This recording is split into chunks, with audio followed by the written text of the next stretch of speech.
this.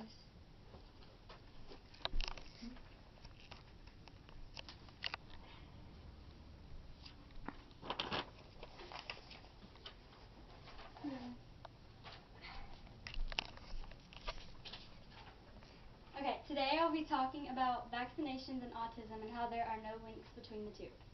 Crawling, walking, and talking are all very important milestones in a child's life, but what does a parent blame when they do not meet the criteria? Numerous children are vaccinated each day with Okay, today I will be talking about autism and vaccinations and how there are no links between the two. Crawling, walking, and talking are all important parts of a child's life, but what does a parent blame when the milestones are not reached? Numerous children are vaccinated each day with consent from a hesitant parent.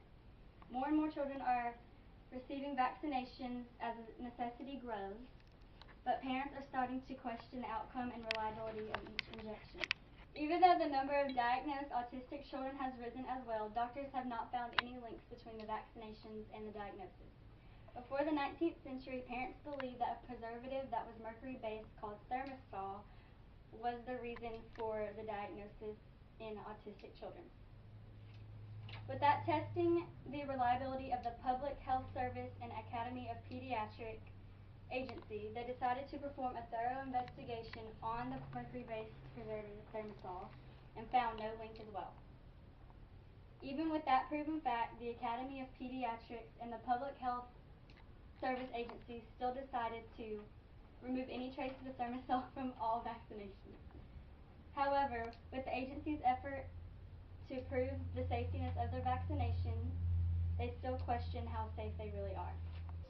Okay, if you look at the year 1988 and 1989, the little blue towers are the vaccinations received that year, and the lines that go through it is the diagnosis of autism.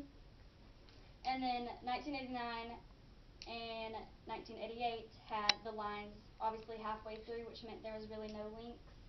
And then if you go to 1994, the diagnosed autism was way above how many vaccinations were received, so that kind of proved that there was no links between them there. So parents opposed to childhood vaccinations believe that their doctors require way too many vaccinations for their child. The U.S. Department of Health and Human Services was asked to investigate if such worries were holding parents back from getting their child vaccinated. Some parents felt as if the vaccinations were very detrimental to their child's health, but some also felt like it really helped them and it's going to help them throughout their life. So the polls came back pretty even, which gave the U.S. Department of Health and Human Services to have a further investigation on that.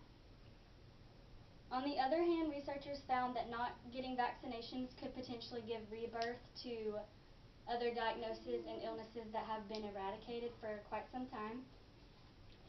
As each year passes, researchers and doctors hope to improve the number of vaccinated children. They have changed the policies and continue to tweak them throughout the years. They now only require a certain amount of vaccinations per year, and they make the wait between each one longer every time so the child's body can get used to it. And for safer precautions, they now require less vaccinations than they did as well.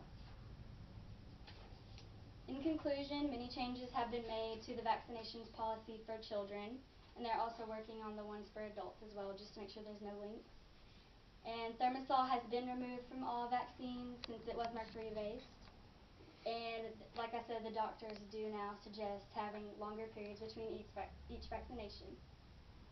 Essentially, doctors have found no links between autism and childhood vaccinations, and they want to take more precautions, making sure no older illnesses or diseases are brought back up from not getting vaccinated.